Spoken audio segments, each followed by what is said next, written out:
Пошли. Все вместе. Какие ваши доказательства? They want you to comply. Cancel culture is about canceling. Cocainum. Up yours. Woke moralist. This is systematic bullying that's happening. Up yours. And they believe that they can then Woke shut us moralist. up.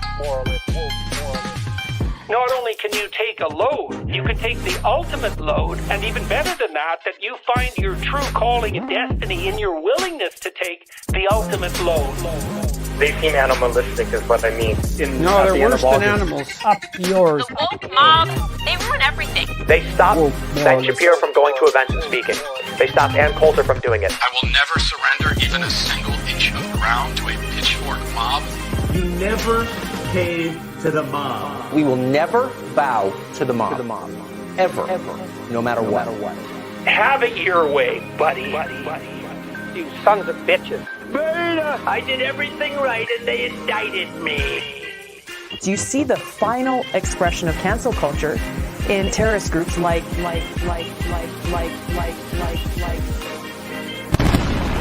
We'll see who cancels who.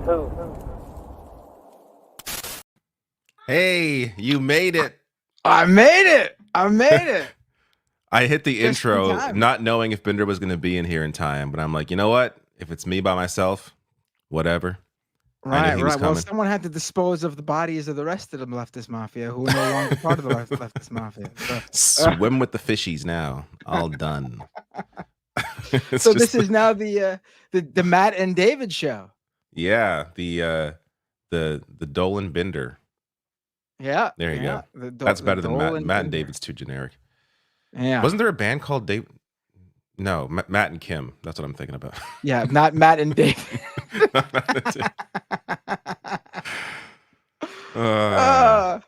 So how you doing, David? I'm okay. I was at a concert last night, and I feel sick today. I don't think it's the concert though, because I think it was, it wouldn't be that immediate. So Who'd you see? I'm probably getting something. Charlie XCX and Troy Sivan. It was really, really, really good. It was a gift from my partner. She wanted to go, and I'm glad that she got into it because these are some entertainers, man. I'm telling you, like it was a spectacle. It was 2.5 I'm hours. familiar with it was crazy. I'm familiar with Charlie XCX. That's the correct. Obviously, I'm not too familiar, but I don't know the other person. What's their big hit? So he's an Australian. It's like pop dance music. He's he's the somebody that I used to know guy. He has to be because he's the only Australian musician I know. he's definitely not that guy. I didn't. Yeah. So going into it, I didn't know much about him either. And then but the show it's not just. So I thought she was going to be like, I thought he was going to open for her. And he played a couple songs, and then she came on, and then he came on, and then she came. Like they kept I didn't realize how big this guy is. I looked him up, like tens of millions of views on all his videos. He's fucking massive. Wow. He's a huge star. He's like a big Gen Z star. He's openly gay, so he has a big, gay audience as well. And he's really, really good, like super talented. There's already a few songs I put on my playlist that I discovered last night. Very entertaining show, incredible, great stuff. If you have the opportunity, the tour just started, so if it's in anyone listening in your area, go look it up and check it out. They sold out the entire, like we're talking Scotiabank Center, so big hockey rink, sold out the entire place. It was huge. Really good time. Oh, wow. Mhm. Well, maybe that is why. Well, that doesn't explain why Lance is out sick. And why is Mike out again? Oh, is he on vacation? Yeah, he took the week off. Oh, okay. All right. Well, then that explains that. Okay. Well, who knows? I mean, we're dropping like flies here on the show. I mean, I was late because my kid has soccer practice, so I had to, hightail it back and just get here in the nick of time. Yeah, and I feel like this is this sickness I'm getting now. Like I feel like it always starts out where it's not too bad, it's just the throat, and then it's like slowly builds over the week. I feel like I'm gonna be pretty sick next week. But I hope it's like a 3-day thing and not a whole week thing. Sometimes I've been lucky and it's been like a few days, it's over. So I hope it's that. But we'll find out next week. Well, I'm pulling for it. We'll find out next. Maybe it'll just be me here next week talking with all of you. It is. I don't think has there been a show where it's only been 2 people, like at the start of it. I don't know. Rebecca is coming, by the way, people. She is coming. There was an episode of this show where it was just me, and I brought on who did I bring on again? I don't remember.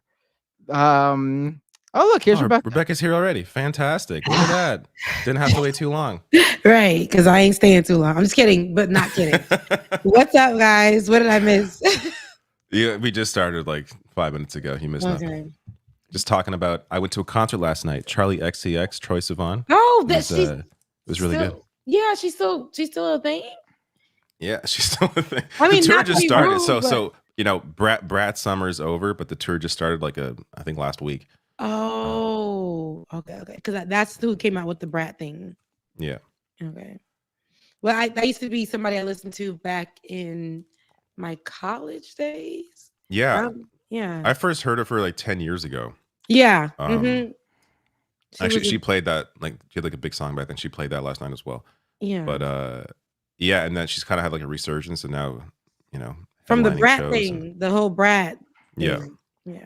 Okay, good. How was the concert? 'Cause I know you do not like it was to really be good. around big crowds these days. So how was that? You couldn't avoid it last night. It was a freaking massive crowd. I went to there was an opening act as well for I was telling Matt, Charlie XCX and Troye Sivan kind of like they both played like back to back over the course of the night. They have a few songs together too. So it wasn't just like him opening up for her, but they had another act opening before them, which was really good as well. So Shy Girl, I think was her name. So after they went, I went to get a second drink because when we first got there, we all, me and my partner both got a drink, and then I finished it pretty quick. So another one. I went out. Oh my God, the lines to get a drink, and there's like little bars all around the arena. Like I'm just like walking around. There's massive line. I'm like, forget. I'm not gonna. It's fine.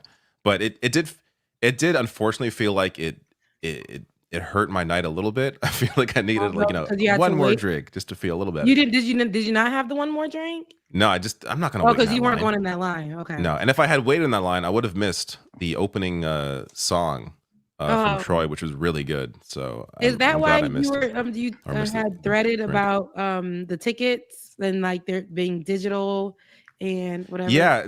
So this is something I've just learned recently because I've actually been to 2 concerts recently. No, you can't print things out at all anymore. Like it has to be through the phone. Oh wow! Like it's like a wireless. Like you walk in and they kind of tap your phone and that's how you get the ticket. I guess it's a way to protect against scalpers. But it's just I'm thinking like my phone has died just randomly before. Like you're out and it's like it looks like it's full charge. Like it's not even a charge issue. It's just like it just doesn't work. That's happened before to me. So I'm thinking if that happens, what am I gonna do? Like that's it. Like I can't go. You're not gonna go see Charlie XCX. That's what you're gonna do. But why wouldn't they trust that? Because you can print out the QR code for the ticket if they need it. But there wasn't the way the ticket works, maybe through the site there's a way to do that, but I was looking and it said to use the app. So but like through the app there's not even a code, there's no QR code at all. It's just like it's purely just like I think it's NFC or whatever it's called. Like it's just wireless technology where it just like taps it and then it works. But luckily my phone didn't die, so it was all good. That's happened to me before where I had to go to a concert here at the Roxy. It was a cold winter night. They had just opened the Roxy. And who did I go see? Her. I went to go see her. And I love her. And it was her first concert, so she was in smaller venues. And it was like standing room only. And that's when I knew I was never doing standing room only after that time. Because back in the day, you got energy. You could do standing room only, people bumping into you dancing with them. It's a whole thing. After that, no, I said I got to find a seat. I don't give a damn. I'm going to pay extra for it. But I know that my phone died. I got to the front and it was so cold. And I thought it was one of those things where you're just gonna jump out of the car or the Uber, have your little outfit on, your little jacket.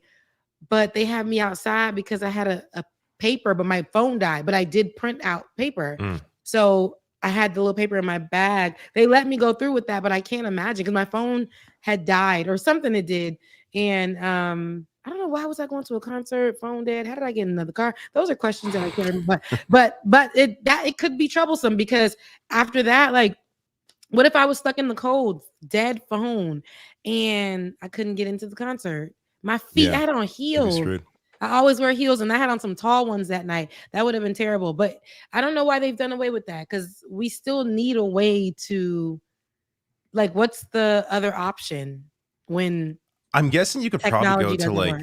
there's probably some customer service you could go to and figure out whatever your order number was or something. Maybe, I don't know. And as long as your ID is on you. But to your point about like you were standing, so this was mixed standing and seating. Like it's a big arena, so there's seating all around, but you could also like around the stage you could stand.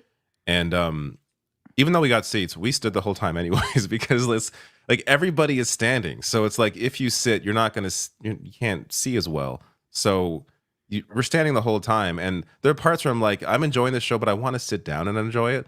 But the music is the kind of music where you have to be up. Like there aren't really many slow songs. So you was over there dancing and enjoying yourself. A good date night. Yeah, it was good. Let's see some of those moves, David. Let's see some of those moves right now. That's why I needed that extra drink, because the moves weren't as good as they could have been. Oh. But it's just like you're in your little, so you can't do much. You're just like, you know. Did you know the rest of her music though, or was she just doing some older songs from that time? No, I know the album because I listened to it since my partner got into it, and you know, she shared the whole, you know, her whole thing with me. So I knew most of the song, but I don't know them that like. There are some that I really like, that you know I knew immediately. Other ones I don't know as well. But it's all the music. Like even if you don't know, you know, the lyrics or whatever, the music is all really good. It's all you know, dance. There's a genre name that that's lost to me right now that I'm forgetting. But it's more of like it's kind of like a bit of a throwback to like 2011, 2010 kind of there's a genre name for music from 2011. Yes, there is. That I know, because I used to listen to her music a lot in college. That's when she was popular at that time, before she resurged again.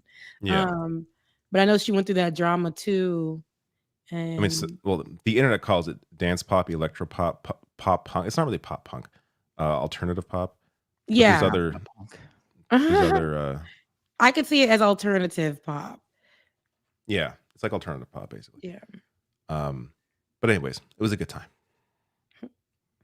I'm glad you enjoyed yourself. Politics now. It sounds good. You sure you don't want to go another hour with? I have nothing to talk. I could add more. No, I probably it's good could. to hear that you went out though, because I know that you have been very like protective over like going around big crowds or whatever the case may be. It's in a setting like that. I don't mind it. I don't know. For me, it's not really it's more about like why am I in a big crowd? You know what I mean? Like that's more of the issue for me. If it's for a concert, whatever, that's the experience. I know what I'm getting into. Actually, I hate traffic more than crowds. Like if I have to sit in traffic, that's terrible. Traffic here, going to a concert, you get both of it. You get the traffic in this damn city, and you go right into a crowd. So walking to the door feels like traffic. Getting inside the venue feels like traffic. Going to your seat feels like traffic. But if you have a seat, the people around you control how you even sit in your seat. Sit down, stand up, people singing, get out the way. Excuse me. So it's like, you just don't, it's just, I've learned to, if I really like an artist and if they're going to be at a venue that has seating, but that has like there's a place called Tabernacle here, and I will go there because I know the type of artist is going to be neo soul, R&B. It's a good crowd. But like I went to see Maxwell last year. Was it last year? It was 2 years ago. I went to see Maxwell and Jasmine Sullivan. Very great lineup. And they were at the State Farm Stadium. When you go to places like that, when you go to the Mercedes-Benz Stadium, when you go to State Farm, I was going to turn around. When I seen the traffic, I was looking for the exit to just go on home, forget the tickets. And I had floor seats then. I'm so glad that I did, because when I looked at the crowd for the drinks and to go to the bathroom, I was like, yeah, it was a great concert. But as soon as I saw Maxwell preparing to, do the little last slow song, I began to go to my car because that would have been hell, and I would have been there for another 2 hours. But here is just traffic. So I like the festival vibes or the smaller venues where you can kind of get in and get out type of vibes. Yeah, for sure. I agree. Mm-hmm.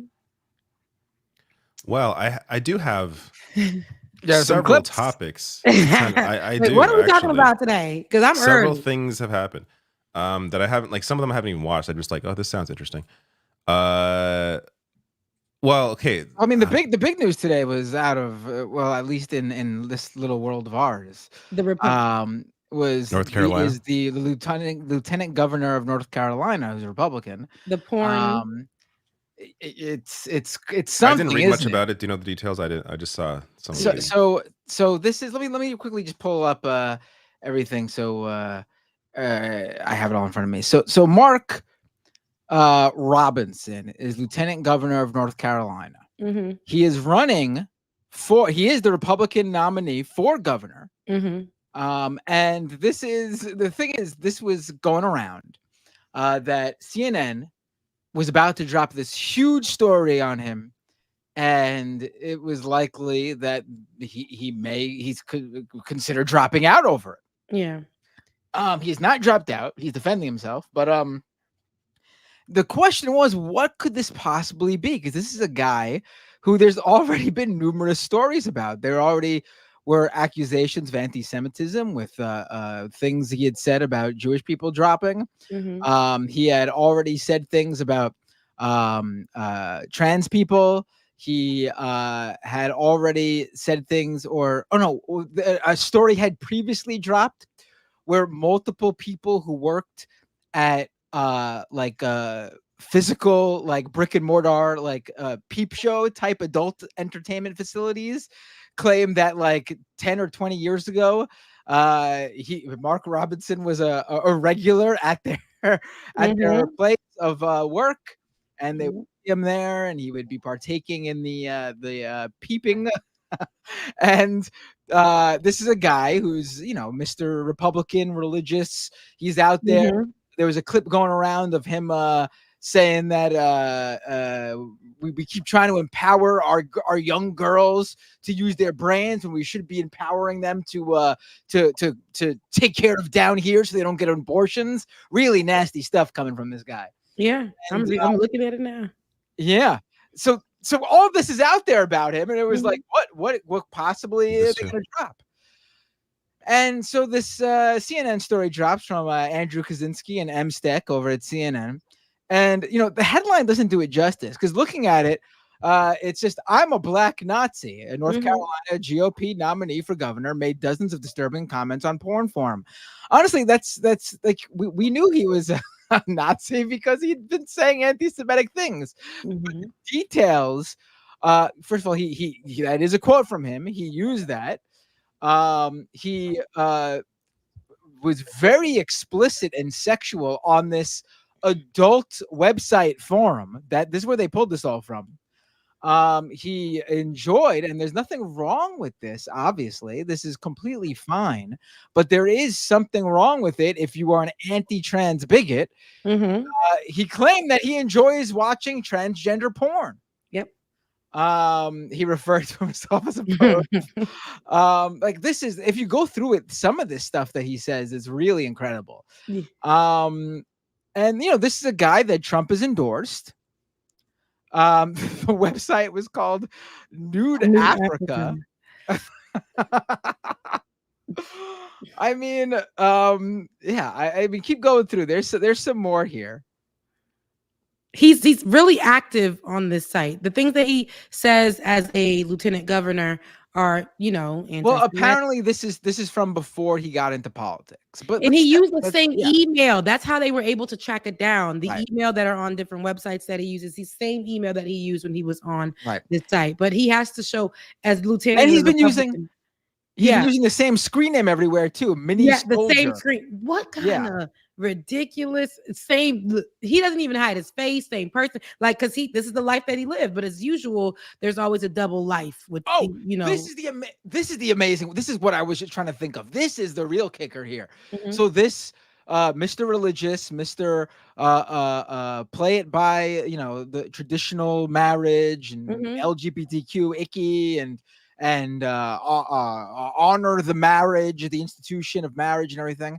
There are now it's unclear if he's telling actual stories or he's writing erotic fan fiction. Yeah, but there are numerous stories where he talks about having sex with his wife's sister. No way. Yeah. I didn't see that. No, I didn't see that. That's getting crazy. Is the sister aware of this, or is the wife aware of this? I should say. I don't know.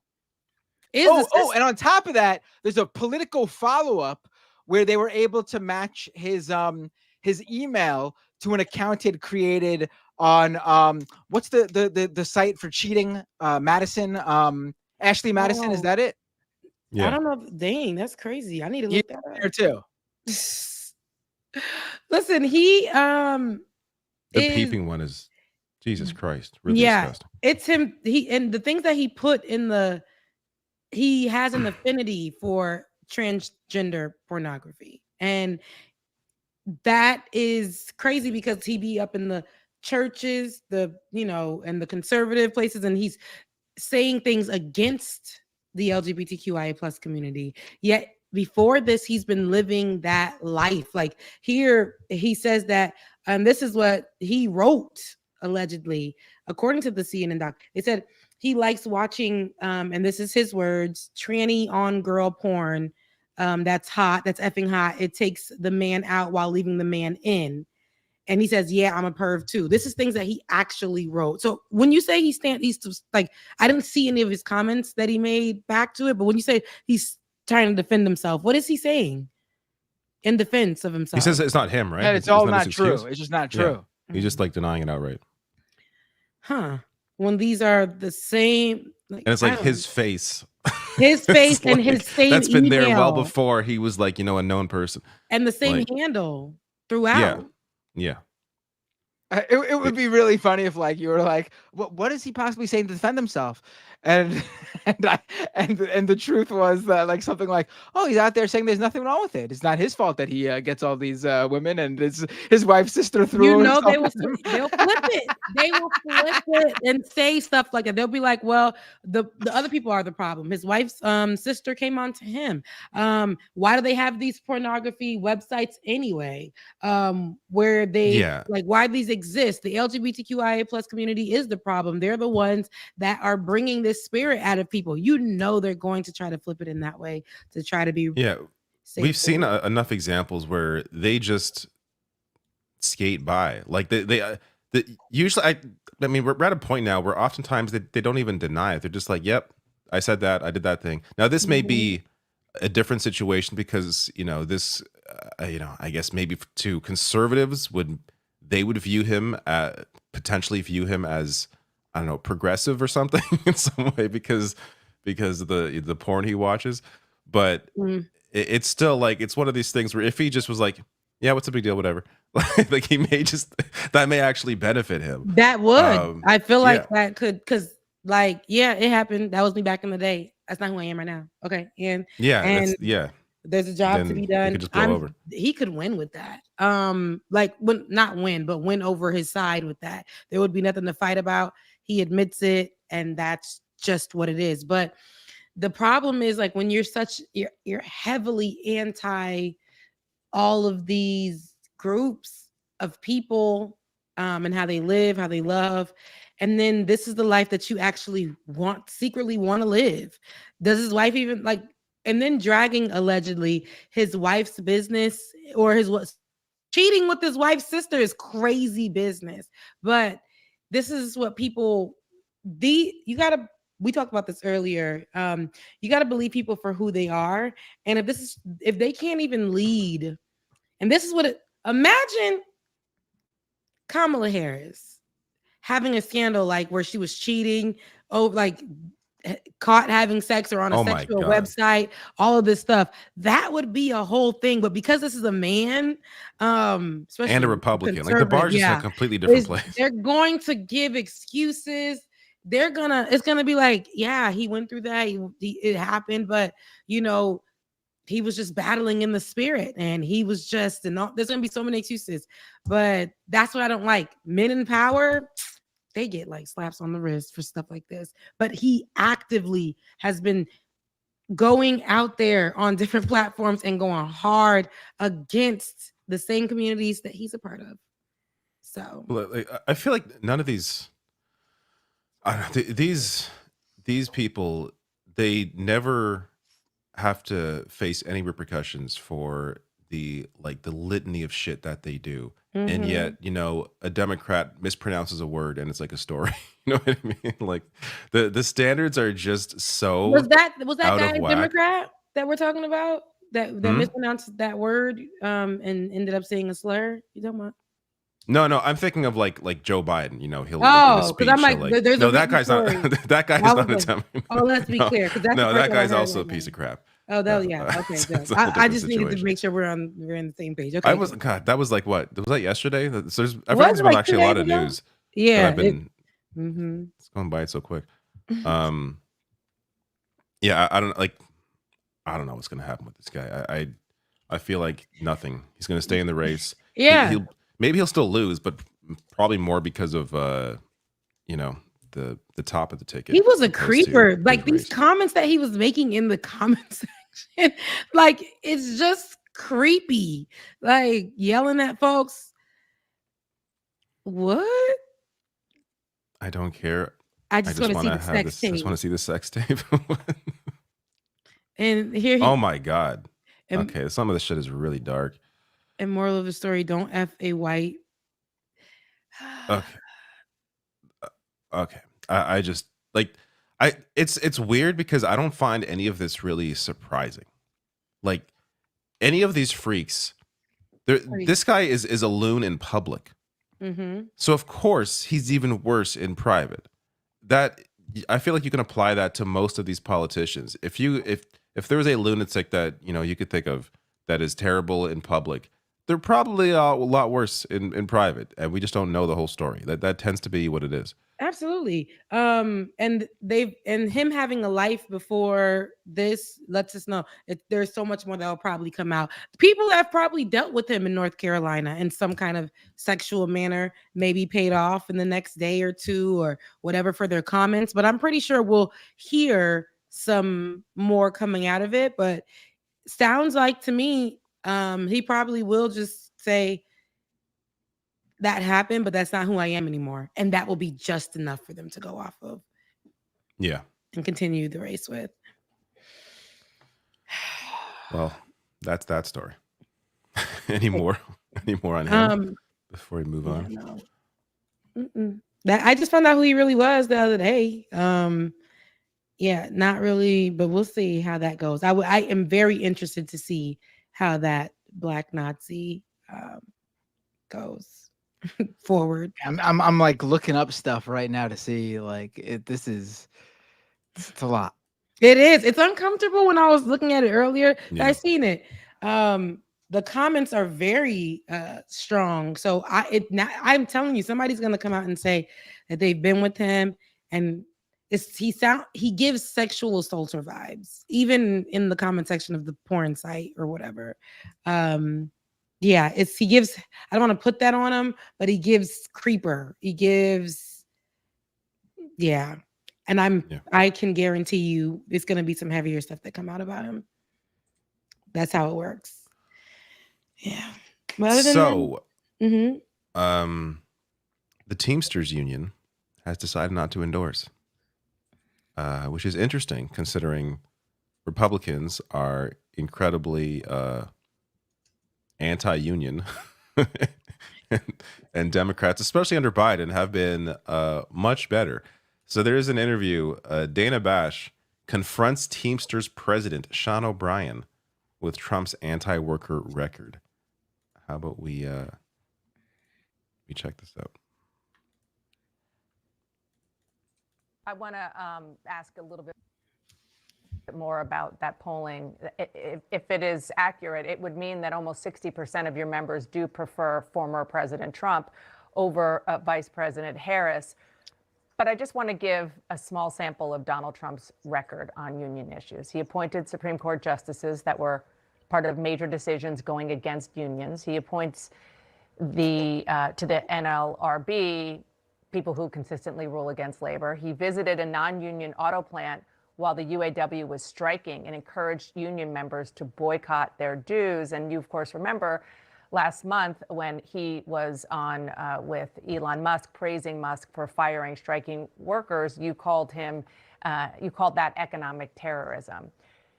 And, you do have, I understand that there is some split, but you do have people like James Kirby, who is the head of the Teamsters Black Caucus, saying that what you have done is chosen not to stand up to a bully and an anti-union candidate in not endorsing Kamala Harris. Yeah, James Kirby, he represents a certain group that's not affiliated directly with the Teamsters Union. Look, I criticize President Trump. I'll criticize anybody that attacks labor, crosses picket lines, or whatever else. And this was not an endorsement for the Republican Party. This is a wake-up call that the system is broken.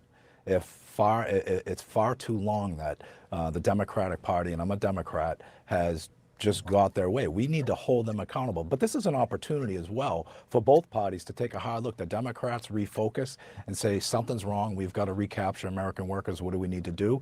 And this is an opportunity for Republicans who claim they want to be the working party for American workers to prove that they can do that by supporting the PRO Act and passing the PRO Act and help develop a PRO Act. Our goal in this whole thing is to work bipartisan and get things done for working people. And look, as far as schoolyard bullies go, my record's proven. We've had 227 strikes since my administration. We've won a historic contract, largest collective bargaining agreement because of our members, and we're going to continue to do that. People can call names. That's what's wrong with this whole process. People get so personal instead of trying to fix a problem and find some collaboration to effectuate some change that's needed in this country. Sean O'Brien, president of the... So what are your thoughts on his position here, the decision to not endorse anybody? They have a choice, right? It's a choice.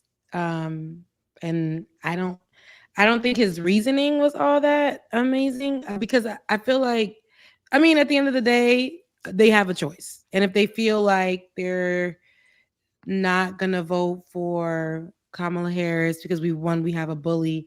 And then we have what he said that they didn't, and they're not people who they're are not endorsing anybody. So he's the reason why he's not endorsing that they're Harris, criticizing. They want to, I guess, leave open the idea that they want to be able to criticize everybody and both sides. And I guess by not endorsing Democrats, his argument here is that he wants Democrats to do more for labor. Yeah, he's not arguing that the Republicans are doing anything for labor. He just wants Democrats to do more. But even Dana was like, but they've done for labor. They've been, helpful towards unions, but Donald Trump hasn't. But this energy gives like, I know they're trying to act like they're riding the fence and, we gotta make a change. If we can criticize both of them, it makes a change. But at the same time, like I said, they have their choice, but I think that this one also sends a message like, it's almost like how they were doing when they're not, what was that thing that they were doing? They weren't going to vote. They were going to hold their votes until they got an answer or something like that. What are they waiting for specifically is what I'm saying. Like, I didn't get I don't think they're waiting for, I just don't think they're going to endorse. I think this is the answer. The answer is they're not endorsing. Yeah, it's a choice. Yeah, I think the decision here is driven more by the fact that membership is more split, and I think it's more pro-Trump than pro Kamala Harris, and that of course can't be due to labor issues. That has to be due to the inherent racism and xenophobia that I guess some working class people have. In this case, when it comes to Teamsters, the majority. But I don't know if an endorsement really means anything, to be honest with you. Like, let's say they endorse Kamala Harris. Are the members all the members now going to vote in unison? No, they have their own opinions. How they feel about these candidates. They're going to vote how they want to vote. Maybe I'm sure some of them were swayable and could have pushed them in a certain direction, but it's hard to know the impact of something like this. Right. Like I was reading that I saw people online saying how they're part of the union and they didn't even know this vote was going down. It was done terribly. I think it's a failure on leadership's part. I mean, the guy went to the RNC. He spoke on the stage there. They have an ability to inform their members about which party or which candidate best represents their interests. And this guy decided to go to the RNC. You have Kamala Harris basically helping to save their billions of dollars, Teamsters billions of dollars in pensions, and this is basically they don't know whether they should endorse that candidate or Donald Trump. I mean, that's what I'm saying. But it's a choice. It's against their own. They have this. Obviously, they certainly have the choice here. Yeah. But that's people will always certain types of people will always vote against their own interests in order to stick it to everybody else. But they're I've seen Sean O'Brien, from what I've seen, has definitely been more openly critical of Republicans than Democrats. I have, I think, at least 2 videos on him. I want to find the guy's name, the Republican's name. I mean, listen, I don't know. I don't think this guy's like a secret Republican, but I think he let Republicans take advantage of him. I think he got played. He showed up on stage and gave the Republican Party the ability to pretend that they care about labor. Yeah. So here we go. It's Mark Wayne Mullen. So Sean O'Brien has had a couple run-ins with Mark Wayne Mullen during committee hearings. Let me bring up these were fun clips from what I remember. If I can find the clip. So here we go.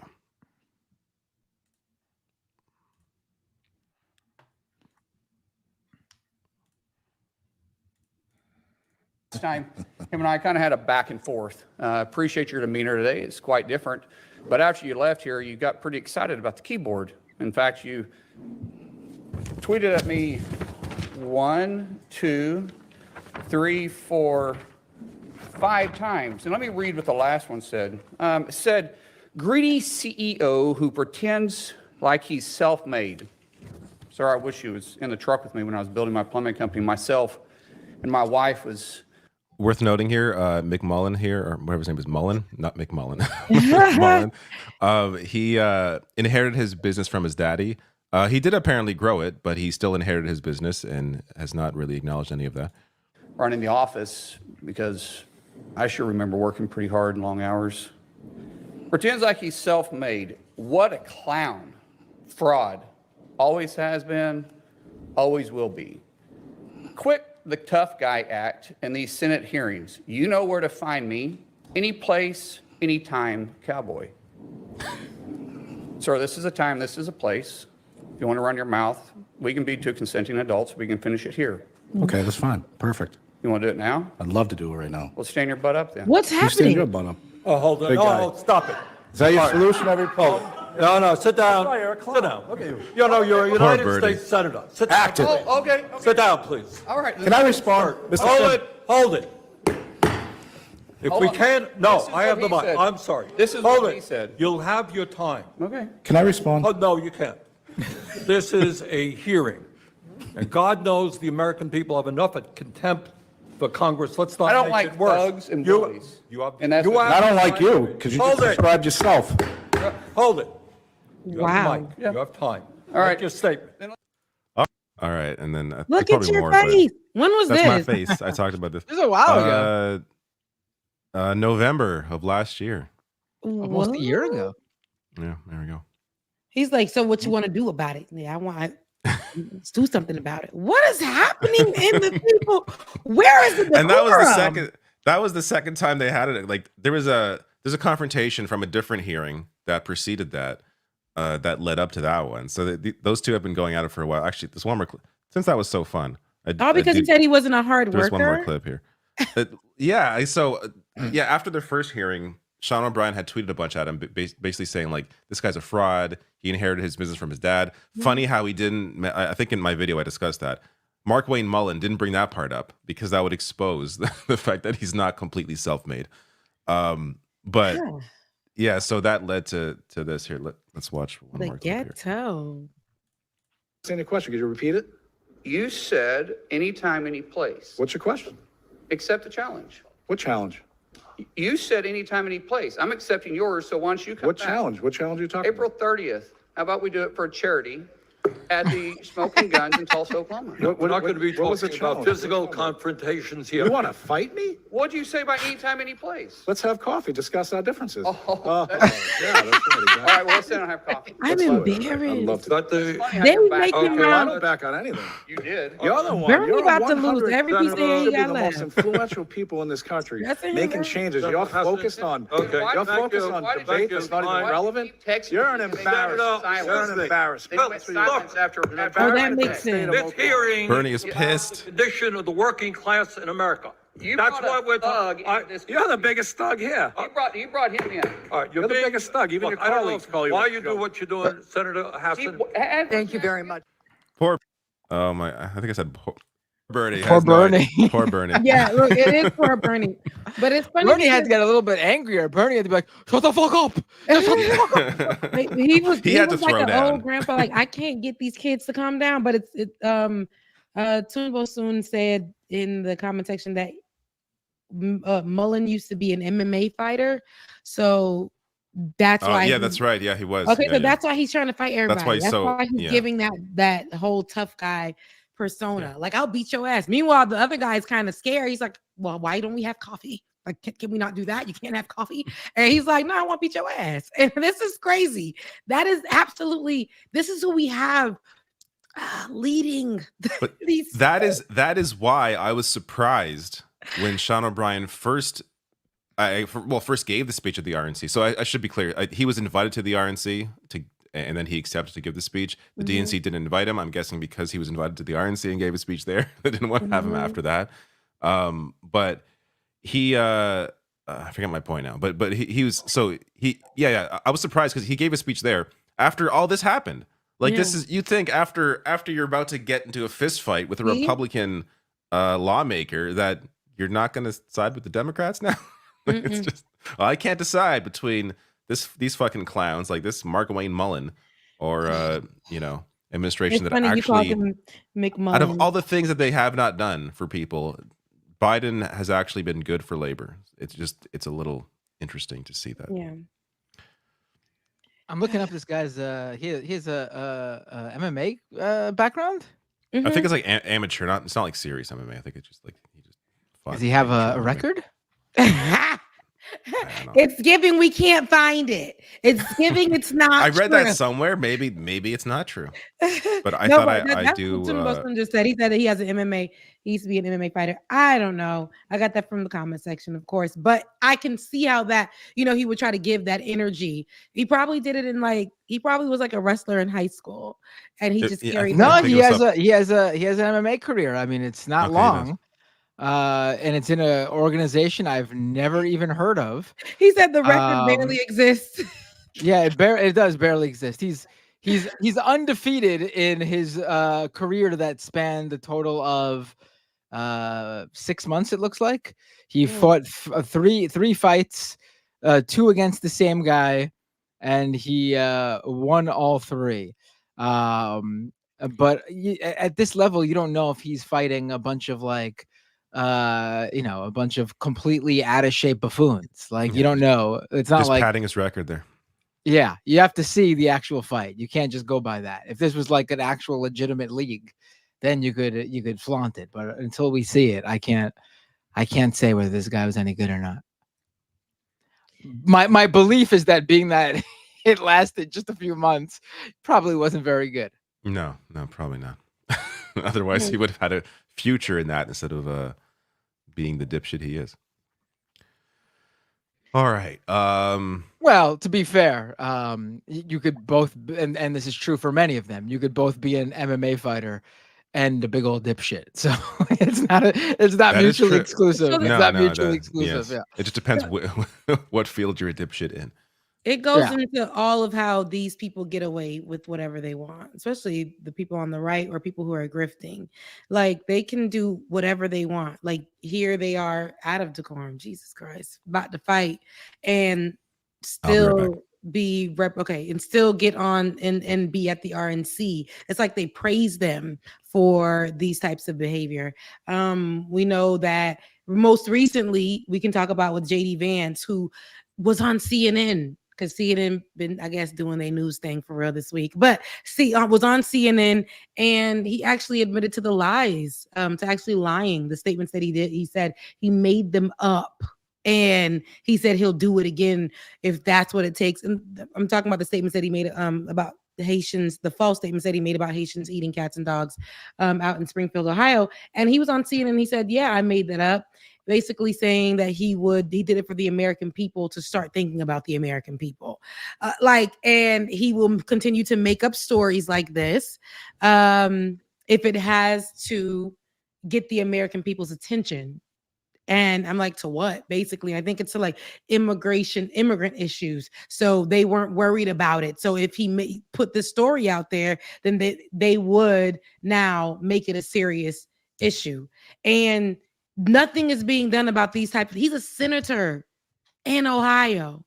And here he is making these lies, these false claims, and admitting to them. So if we take that and we think about the North Carolina, whatever his name, what's the man name? The North Carolina. Mark Robinson. Yeah, if we think about the lieutenant governor there, Mark Robinson, and if anything's going to happen with him, with all this information that they found, I don't think so, because Republicans like to look the other way, even when people admit to the lie or to because for Republicans this is a whole crime for the somebody to be a part of the LGBTQIA community. It's a whole crime, right? So they're going to look the other way. They're going to figure out excuses. But to hear that JD Vance, a possible vice president of the United States, right? Who has an opportunity to become the vice president of the United States, unfortunately, admit to lying. And he's saying that was for the well-being of Americans and to bring to the attention the immigrant issue, basically. I don't think that's okay. We make it a story because it's important for people to focus on it. Yeah. But he wants people to focus on it in the way that he wants them to focus on it, by demonizing people that he wants others to view as outsiders, as scary, as this is the reason to vote for us because they're bringing crime and drugs and all this garbage. And like if people, regardless of who it was, were actually stealing pets and eating them, you wouldn't have to put a focus on that. Would be a story that if tens of thousands of people were stealing people's pets and eating them, that would be a news story regardless. In his whole state. Like if this was happening in your state as a senator, you would have taken care of that. I love that a lot of people who, of course, were siding with the Haitians to protect them, they were demanding, other senators, other lawmakers, everyone who's a representative of their state or who has the same seat or whatever, they said, hey, yo, we know how this works. As a leader of the state or the city, we know when the calls come through, they're recorded. Where are your records of this? Not my camera going out. Where are your records of this? Where are your records of these calls? And he had nothing to say. And finally he admitted after interview after interview after interview, he said, this stuff is happening. This is happening. This is happening. This is happening. He goes on CNN and says, yeah, I lied. And so what? And it was so dangerous that now people's lives are in danger because of this damn lie that he stated. And here we are, and he admitted to it, and nothing's going to happen to him. He's still going to get the opportunity to run with Donald Trump. Well, he's still he's not just straight up saying like, yes, I lied. No, he's still trying to lean on the fact or the idea that, oh, my constituents are coming to me about this. Yeah. But it's like, so I think there's like 2 police reports and both were completely unfounded. Yeah. And there's nothing at all. So basically any random loon can come to you and say, hey, this thing is happening, you should talk about this, and then the vice presidential candidate for the GOP will talk about it because one guy came to him and regardless of what it is, some wacky idea, hey, the aliens, actually Kamala Harris is really an alien. I heard my constituents are telling me about Kamala Harris is actually an alien. Like, is he going to go out and say that shit? Like, no, he'll say whatever feeds his narrative, whatever he wants people to think. This narrative, it hurts people. Like, it's going to hurt the immigrants. It's already hurting them, and it puts their lives in danger. And this is what I'm saying. Like, how are we not taking that serious? And I'm not saying us here, but just American leaders, how are some of them still siding with this? This is driving out division, and it's putting their lives at risk. And for all of this time, he doubled down on that. And not only is he standing on where he's like, this happened, but these people are still like this happened, but it wasn't as big as I was saying, but people still called about it. And he's still standing on that. He's also leaning into, but I'm doing this for America. I lied for America.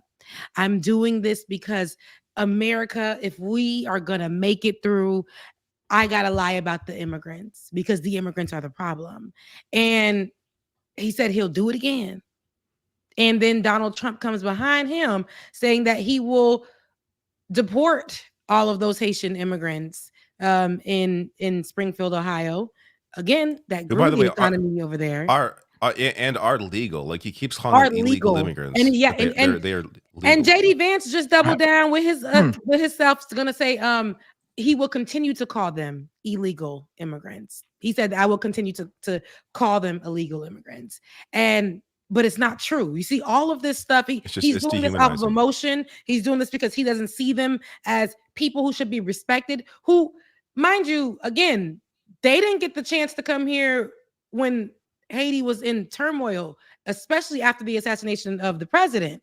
They didn't get the opportunity like Ukrainians did. So they found another way. They came here through a program legally, 15,000 of them, and they built up Springfield, Ohio, and their economy. And of course, I said in the video that I made, it's growing pains because these people have been used to one thing for a while in that dying city.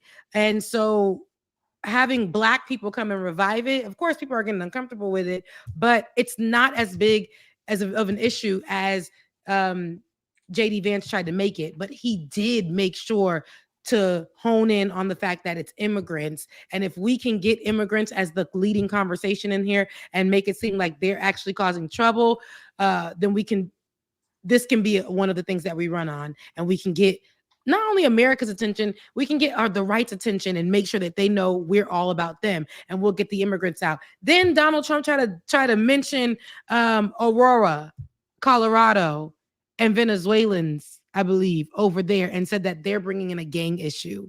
And if he becomes president, he'll also get them out. Then people expeditiously said that's hyperbole. That's a lie. We don't have that issue here.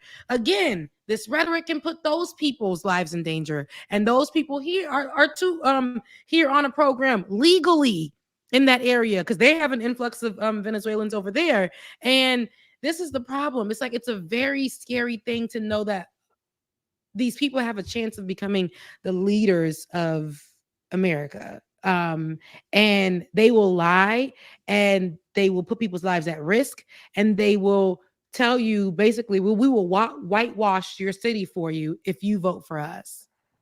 Yeah. That's what we'll do. No immigrants allowed. Yeah. I wonder how effective it'll be, though. Like, I think this message just works in the same people that they already have. Like, you're not, if you're voting because you think immigrants are scary, then none of this, like, this is just feeding into what you already had that position that you're going to vote for Donald Trump. Yep. Like, if that's your position and you can't be moved off of it, this is, I don't think they're winning anybody new with this kind of trash. Yeah, but they're not winning anybody new. But these people who came here and they had their head down, and they went to a city that nobody even knew for a reason, because they wanted to make sure that they don't get involved in nothing. They wanted to go somewhere quiet where the jobs were flowing. They didn't go to Miami. They didn't go to Boston. They didn't go to New York. They went to Springfield, Ohio, because they knew they can just go there, have these jobs, go home, have an opportunity to continue to build and move forward. And here it is. They got attacked. And not only with this rhetoric, they're getting attacked. It's all of the Haitians in the United States because, you know, I was saying as well the other day, I live in a Trump city. Absolutely. I live in a Trump city here in Georgia. And people were like surprised, right? They were looking at me like, not a Haitian being around here, like, because I have a big Haitian flag in my car. And all of these cars is coming by. I'm in the parking lot. They're looking at me. They're walking by. They're making sure that they let me know that they see me. And I'm like, yeah, I'm probably gonna have to take this down off of my car. You don't, and I know a lot of Haitians in here who are in the area, we all got something that identifies us as being Haitian in the car. It's just what we do. And I know a lot of Trump supporters or whatever, if you happen to live in those cities, we're gonna have some kind of, I know there's gonna be some confrontation. People have recorded confrontation already in their own cities amongst people that see them just having a Haitian flag or speaking Creole. One guy was mocking a Haitian man just for speaking Creole and was like, you know, mimicking him and telling him to go back to his country, then telling him he served or something like that. It was some kind of back and forth. But this is the problem. They're talking to them, a lot of these Haitians, as if they don't belong. But some of these Haitians, I know before this whole incident happened, like I said, this whole cat thing is something that we battled out. That rhetoric was something that came from the 90s. But people from that time that got bullied, I know that went on to serve for America. And one guy lives here in Georgia. He was involved in an incident where he almost died, right? His truck blew up and he served for America. He goes back and forth with people, racists at his job all the time, who talk about America, you know, America this, America that. And he's like, but I'm the one that served. You didn't even serve for your country. I served for you. And you're telling me that me and my people don't belong. That's got to be so frustrating to have to deal with shit like that. Like, my God. I know. And I was saying, I'm sorry that you have to go through that when you were the one that fought for this country. And they think that by telling you to get out of here when they didn't serve, they just sit in their house and they're taking all of this racist, prejudiced, xenophobia, like just taking all of that and thinking that's how they can throw it at you. Meanwhile, you were the one that risked your life. You almost died. And they're saying that's not enough. You just shouldn't be here because you're Haitian. And that sucks a lot.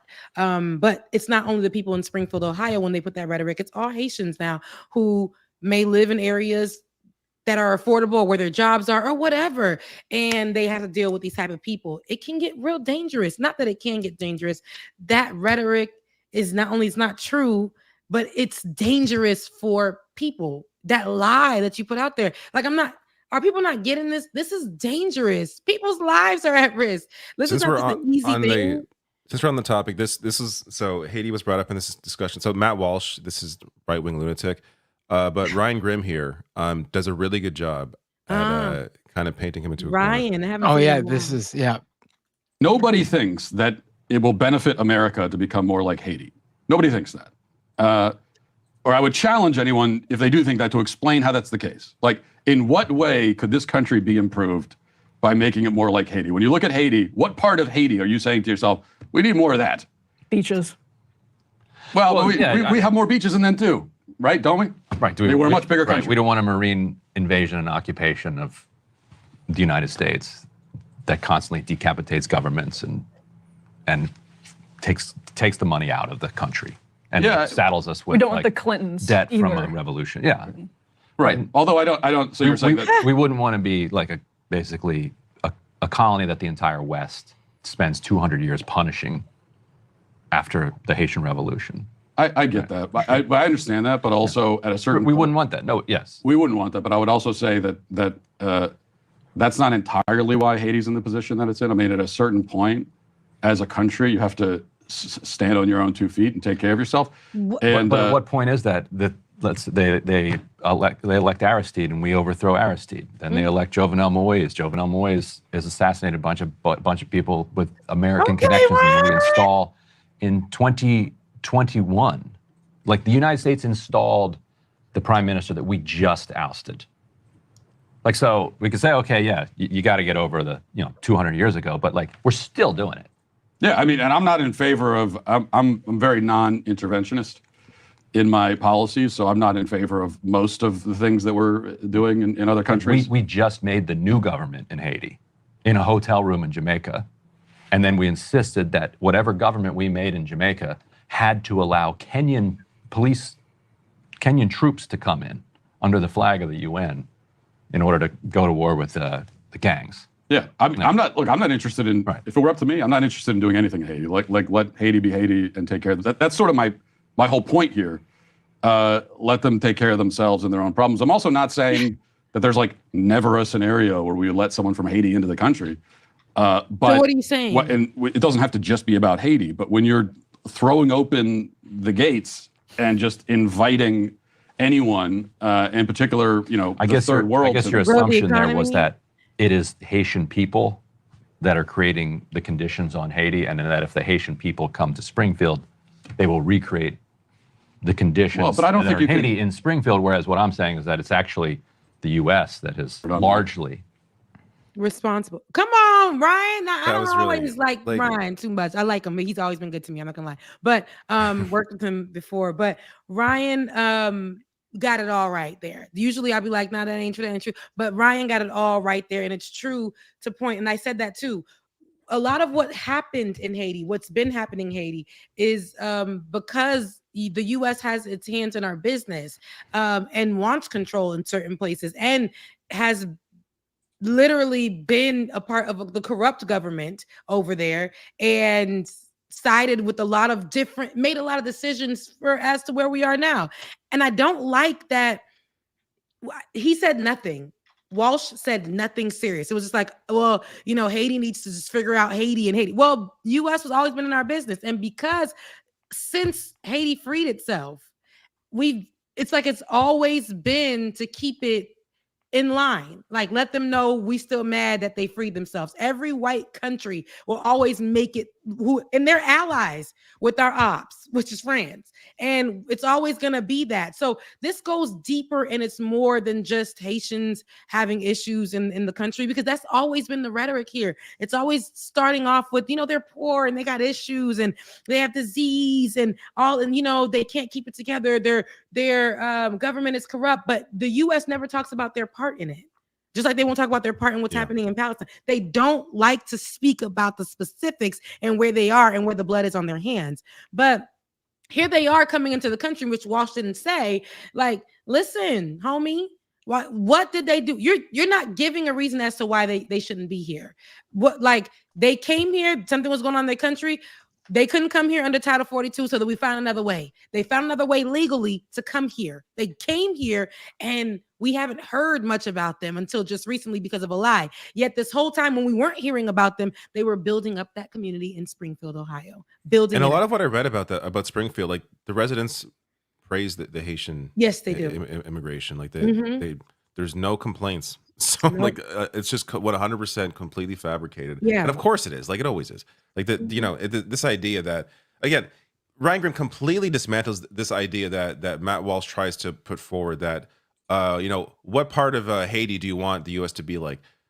So again, putting forward the idea that Haitians are the problem, Ryan Grim completely dismantles that, and then Matt Walsh like, well, I'm not saying that, no Haitian could ever come. Like he just has nothing to say. Yeah, because the argument's then what the fuck's your argument? Like, what is your none. argument?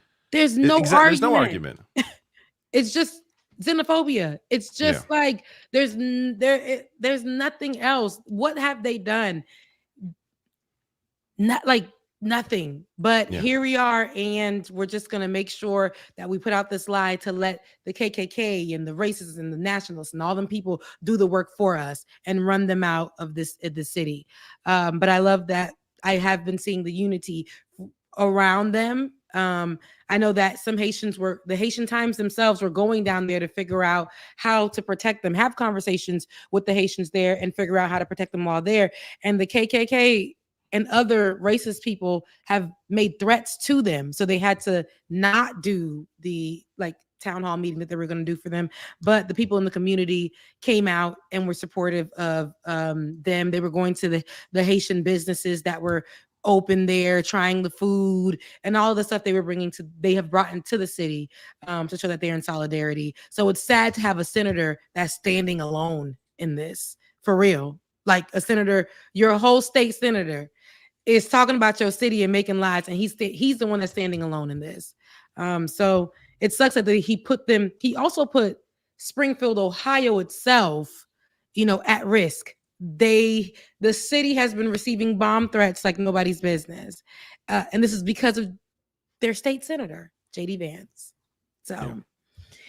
I would like to share some Canadian news that happened this week that I covered a couple days ago. Because I don't know nothing about them Canadians. I figured you guys did not see this. So that's why I want to share, get your reactions. This is so you're gonna see a heckler heckling this is a Canadian party leader, the leader of the NDP, which is the left of center party in Canada. And watch the interaction. Corrupted bastard. So to be clear there, he called him a corrupted bastard. That's what this guy here is yelling at him. Okay. Corrupted bastard. Want to say something? What? You want to say something? I say nothing? What does it mean? That? You got something to say? I didn't say corrupted bastard, but I said... Is that what you said? No, I did not say that. Who said it? Somebody behind me said that. Was it me? Was it you? No. You sure? If it was me, I'd admit it. Bro. But it wasn't. Was it you or not? If it was me, I'd admit it. What'd you say then? I didn't say nothing. It wasn't me. It was a gentleman behind me, I guess. Who is it then? Point it out. I have no idea who it was, buddy. My word. You sure it's not you? No. 100%. You're a coward. You're not going to say it to my face. That's what's up. Say what? If I said something like that to you, I'd admit it. What kind of drama y'all got? Now, I asked you if confidence vote came up. This was it dude, that guy? Was it that guy? Yes, it was him. Look, this coward would not admit it. Go back. We didn't see his mouth, but you know it was him. Oh no, people. Yeah, it was him. It was him. Corrupted bastard. It was him. It's the same voice. It was him. Matt, it was him. There's been a lot of reporting on this already. Like it was him, and he was too afraid to fucking acknowledge it. It wasn't me, buddy. It wasn't me. It's just I just find it refreshing to see, someone in power be willing to stand up to this fucking bullshit. He didn't think it was gonna happen like that. He didn't. Jagmeet Singh has faced, because he's a visible minority, he's faced so much fucking bullshit since becoming leader. And there are, I think, accurate criticisms of his strategy and politics, and the NDP has not grown the way that it should. But when it comes to this stuff, obviously, I'm on his side here. Like there's been, I looked it up. There's been at least 3 times that I've covered where he has been heckled by like lunatics, and he either has there's one. Let's see if we can find it. There's one where somebody asks him to cut off his turban. That's the guy's actual words, and he talks to him in a way where, like, this is like an older man who he just seems like an idiot.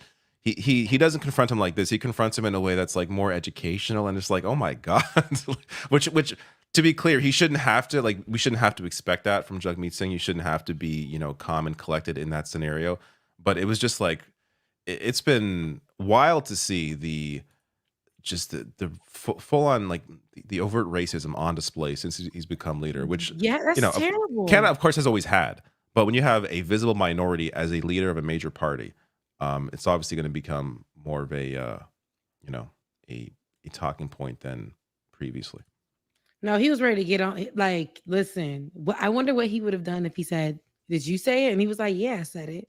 What would he done? What would he have done then? Would he have hit him? We'll never know. Yeah, we'll never know.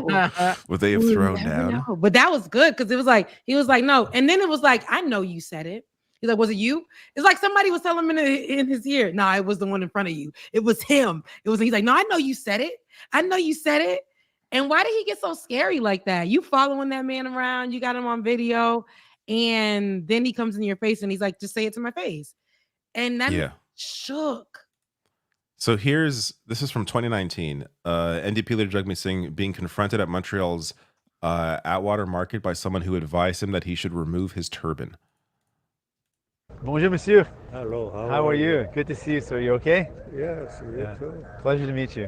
You know what? What's that? You should cut your turban off and you you look like a Canadian. Oh, I think Canadians look like all sorts of people. That's the beauty of Canada. Yeah, but that's okay. I don't agree, sir. In Rome, you do as the Romans. Hey, but this is Canada. You can do like whatever you like. All right. Thanks. Like And who just was the who was the guy that overt spoke with him? insane racism on display here. Who was the guy Like, it that is spoke with wild. him though? Just some random resident at the market. It's just some And dude. you think that you can come to me as a leader and speak to me that way? He was calm here. Yeah, And I think that what we saw recently was he was sick of the shit. He was sick of it. Well, he was. I think that the difference here is they're face to face. They're talking.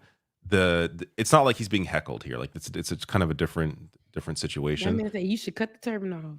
Yeah, but it's it doesn't make the comment any less disgusting. Oof.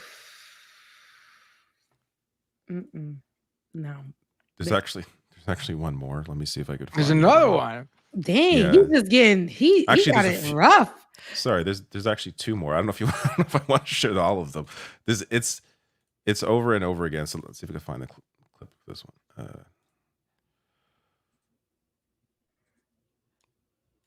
People, talk amongst you yourselves gotta and love, then look. when people think that anyone wants to hear their opinion about something. Like they're so sure that they need to say something, and that it'll be, taken with great, seriousness and gratitude for sharing that with them. It's amazing how people, some people think. Yeah, it's just like, oh, I'm just trying to help you out. Like that's All right. Here, this is it. All right. Here we go. So this was when was this? This was 7 years ago. So he may have just become leader, or I think he was maybe running to be leader at this time. Try to find the part that I guess it happens.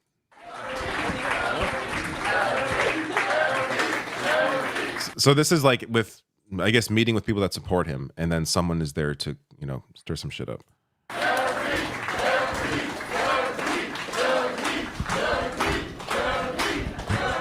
Wow, this is amazing. First of all, first question, is my voice carrying better this way or is the mic better? Carries great. What do you like better? Hi, my name's Jennifer. I asked if there's a process. There isn't one, so I thought I'd start off. Hold on, give me 1 second. My name's Jennifer. I'm a women's advocate. One second. Ooh, entitlement.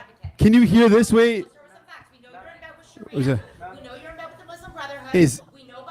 Is this easier with the microphone? She's saying, we know you're in bed with Sharia. We know you're in bed with the Muslim Brotherhood. my like, just God. fucking unhinged. Oh God, Marjorie. Or is Taylor it better? Greene everywhere? Anybody touch me, or I will contact the police immediately. I would like to know, call the police. So like the idea that she's gonna call the police. You're the what the psycho fuck is in the wrong with room. you? Like, don't touch me, or I'm She's gonna like, call the give me a police. second. I'm trying to check the mic real quick. So this is good, guys. She's like, my name is Jessica. Nobody gives a damn, sis. And oh God. So just 1 second. Let's just, what do we believe in? We believe in love and courage, right?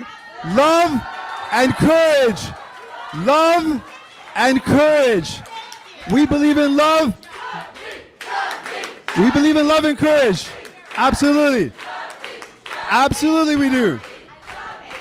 We believe in love and courage. We believe in an inclusive Canada where no one's left behind. We believe in building a Canada that ensures that there's economic justice for everybody, right? And that's what we believe in. So my friend, that's it.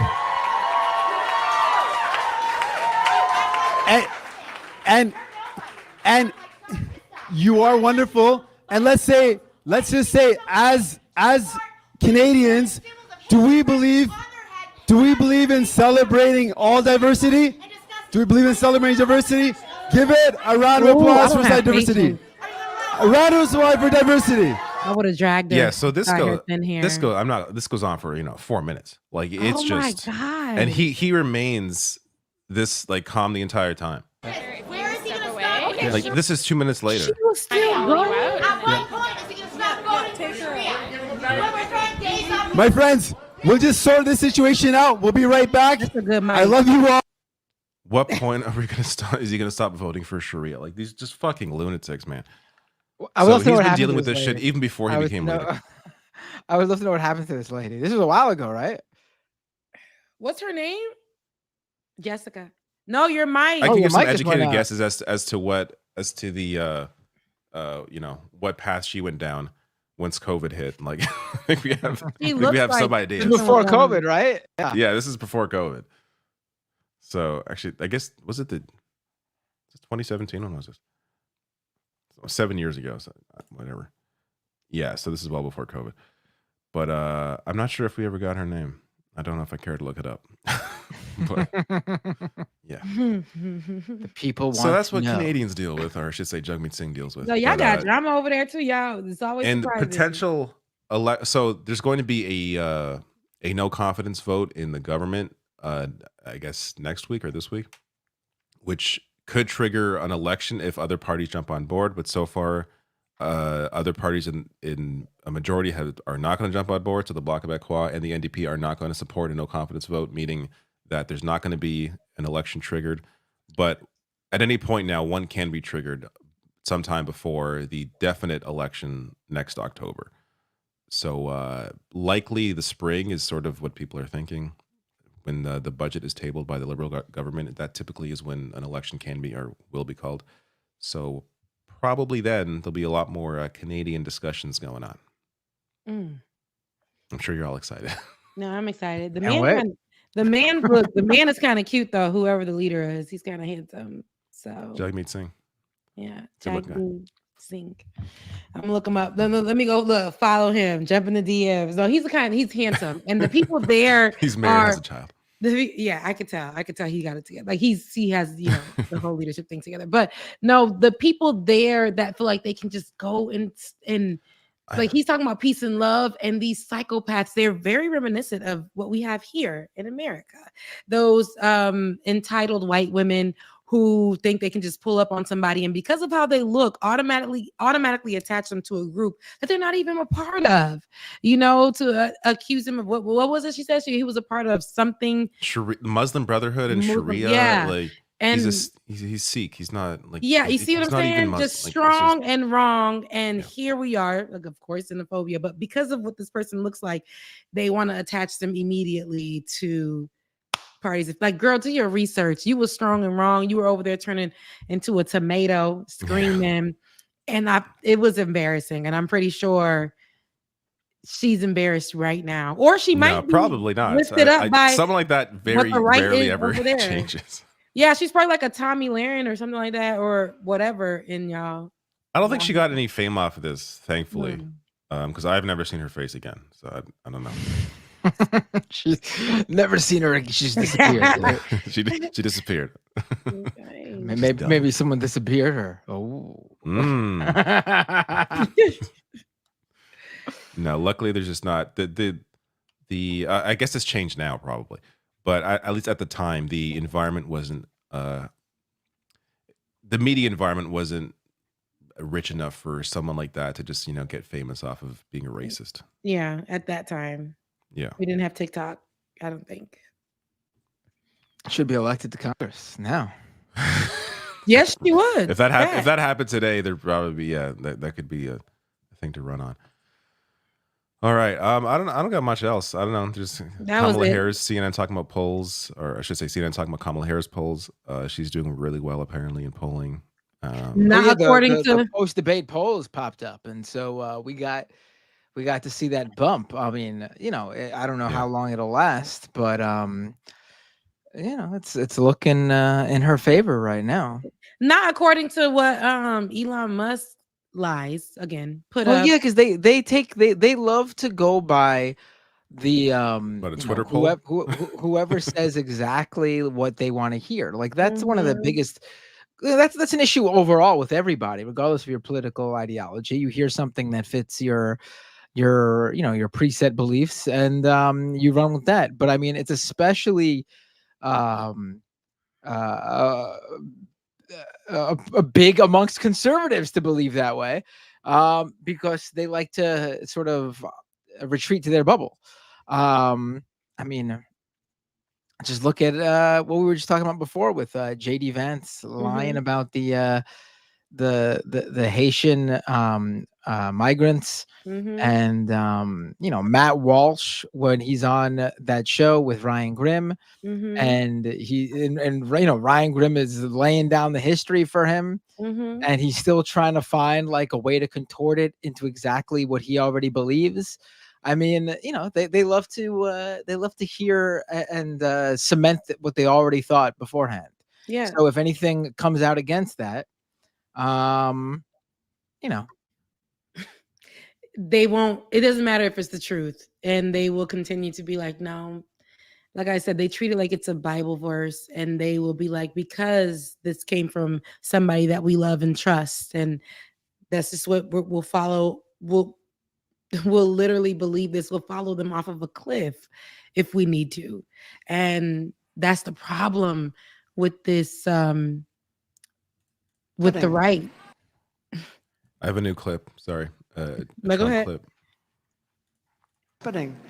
If I don't win this election, and the Jewish people would really have a lot to do with that if that happens, because at 40%, that means 60% of the people are voting for the enemy.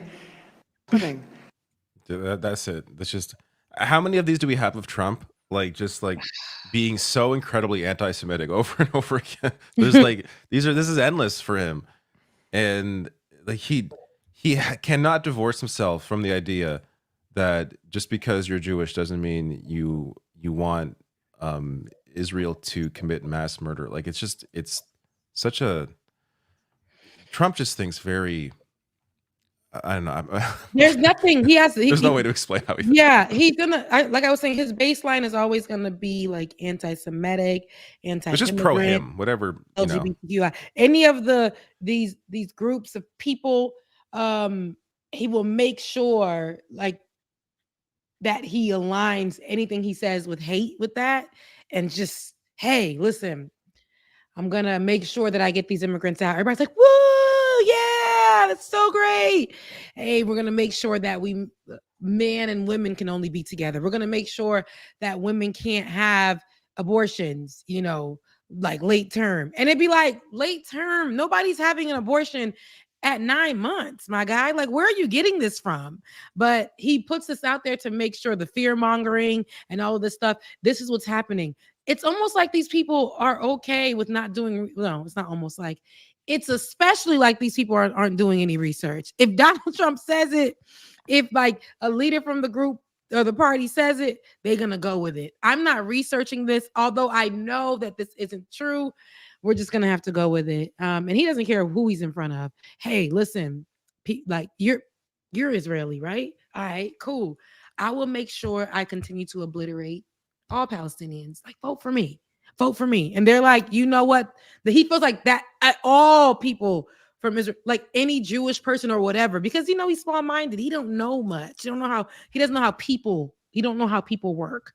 Has he ever had to apologize? Like, has he not apologized, but because he hasn't, but has he ever walked back anything he's ever said in terms of like anything? I can't remember. No, like I don't think he ever has. Because it doesn't. Because this is why he's so free to do just whatever. Because he's never had to face any repercussions. He's never had to walk back or felt the need, I guess, to walk back anything. He's just always, or the most he'll do is talk out of two sides of his mouth, where he'll just say one thing and say the opposite. But he's never felt the need to like address a previous comment. Or he'll lie and say he didn't say it. Yeah, or he'll just do that. When did I say that? And then people will be like, but she said it on January 22nd, or you said it at 5 p.m. on October 3rd. Like, and there were things that are never brought up again. Like when he was running in 2016, he said everybody will have health care. It'll be government run. We'll pay for it. Everyone's gonna have it. Why bring that up in a debate? Like in a healthcare question. Hey, on this date to this person, you said this. This is an exact quote. Mm-hmm. Where are you on this now? Like, why has when did I say it? Misquoted. And bring up the fact that you say this while claiming that Kamala Harris wants to give everyone health care and she's a communist. How do you square that circle? How do you at one point he will say, support this? He will look y'all in the face and say, never said it. And they'll be like, when did you say it? They have the dates and never said it. Then play the damn clip. Play the clip in the debate. Here's you saying this. Respond to yourself. That's not me. That's not me. When did that happen? That's not me. But at least put him in that situation, because I want to see what the fuck he's gonna say at that point. Like play the clip in front of him live on television. Yeah, for sure. And I mean, he'll find a way. He'll find a way out of it. You see when they asked him, he's doing it. Yeah, and when he was I know, at but I NABJ, want to see him find that way. When he was at NABJ and they were asking him the questions, they were like, well, Donald Trump, former President Trump, you said this on this day and this, and he's like, when did I ever say that? The way he said, well, you did say it right here. And remember when you talked about, but like he literally was out of there. He didn't want to answer the question, so he left. And then he blamed it on them, saying that they were attacking him. So the attention now went on to the, like he knows how to flip it, make it entertainment, and then go on. When he left that place, he went straight to his little social media site and made sure he put the narrative out first. That's right. Yeah. And he just does that. He tries to set the narrative as soon as possible. That's why he was out after the debate. He did a rare thing that a lot of candidates don't do, is that they go into the media scrum. Like he went out into the media scrum after that debate because he knew he fucked up and tried to change the narrative. I'm seeing polls 93% saying I won the debate. Like just making shit up out of nowhere. He did. It's like, what? Not 80%, 70%. Like, what are you talking about? Just like completely, and no one's talked about that again because he just lies so much. It's impossible to keep track of it all. All he do is lie. Well, he's also out there now talking about how the debate audience was cheering for him. There was no debate. I saw that. There was no audience. Oh my God.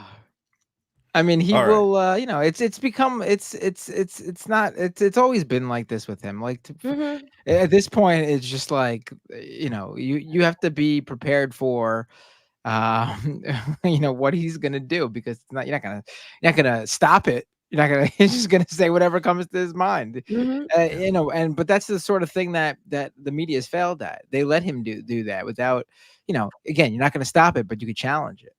Yeah. Or like do what they did to what was it? Was the Breakfast Club to Jill Stein? They just asked her like basic like political questions, like how many members of Congress are there? She's like, I don't know, 600.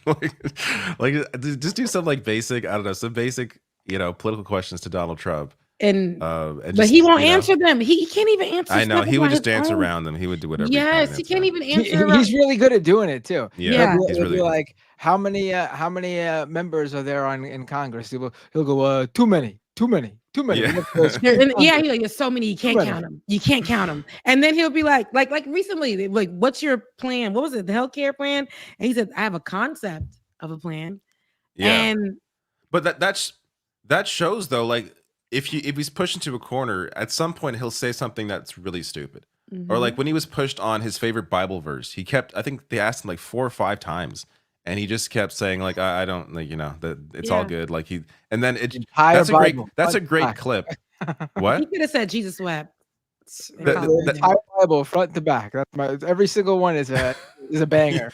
But that's why that clip is still played today, or at least I still play it today, because it is so it's so illustrious of like who he is. Like this is like when he's pushed to a corner, you can find gems where it's like it exposes how much of a fraud this man is. And then he finally gave this up should be because he's obvious like, at this these point, people don't care if I know about a Bible verse or not. Then he went up into the front of the church people and was like, listen, I ain't a Christian, but I will make sure if you vote for me, I will fix the elections to make sure it's a Republican that wins every year. Like he sat down and said, you know what? I'm going to stop pulling up to these places knowing I don't love the Lord.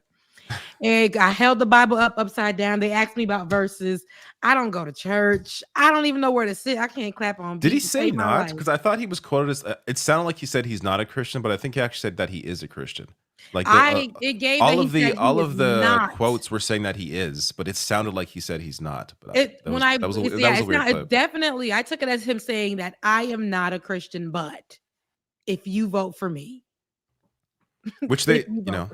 So, which is true. That I think a lot of them know that he's not religious, like, but they don't care because they vote. But they don't care. But they still utilize him, especially evangelicals. They will utilize him for their right talking points. They will tell people were literally saying that's when I knew, no, I can't deal with this. But people were saying in their pulpits, like, this is God ordained. God wants this for the country. Donald Trump is what God wants because, and they didn't have any other law, no nothing. At all the laws that he wants to put in place that are not godly, if we talk about it being something that Jesus would do or the Christians would do, they're not godly. They just hold on to the one about abortion. This is not, that's it. And they will continue to say that this is what God wants. And because Donald, I remember one lady and she got ate alive for that.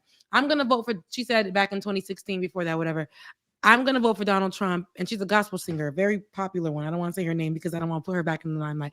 But she said, I'm going to vote for Donald Trump because he believes in children and the birth of children and no abortion. And I'm like, girl, everything else, this man is anti-black and you are a black woman at that. And let's be for real. Like, this ain't, it was such a crazy time, but that's what the church will do. They will just hold on to the abortion thing and say that that's what God wants. God doesn't want murder. And they kind of hold on to that. But Donald Trump, there's nothing about him that screams Christian or religious or whatever the case may be. And, but these evangelicals will get on their pulpit and preach down that he is what God wants, and people believe it, even though, and they even will preach that a war will come if the evangelicals will preach that a war will come if Donald Trump doesn't win, and that's another scary rhetoric. So, yeah, no, I mean, they you know, this is like we're discussing this because we're having a nice conversation, but this is like, I don't think this is news to anybody. You know, it's been out there. Yeah.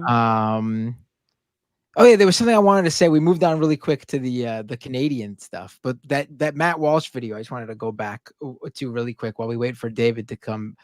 Oh, David's back. I looked away for a second, and he's. I know, but I was gonna say, because I mentioned we watched that video on the Majority Report earlier today, and what I thought was interesting with Matt Walsh, what he was saying, what his argument was, and Ryan Grimm, we discussed, did a great job, but Matt Walsh kept saying, like, I'm anti-intervention, but what he really meant, what he was really saying, was he's anti us doing something after we've already done absolutely what we do to a country like Haiti. Absolutely. Like, his problem, he doesn't voice his problems with the intervention when the U.S. is doing the coup. He voices his problem with interventions when the U.S. feels like they need to do a little something for some of the people who are most affected by what they just did to the country. Yeah. His anti-intervention,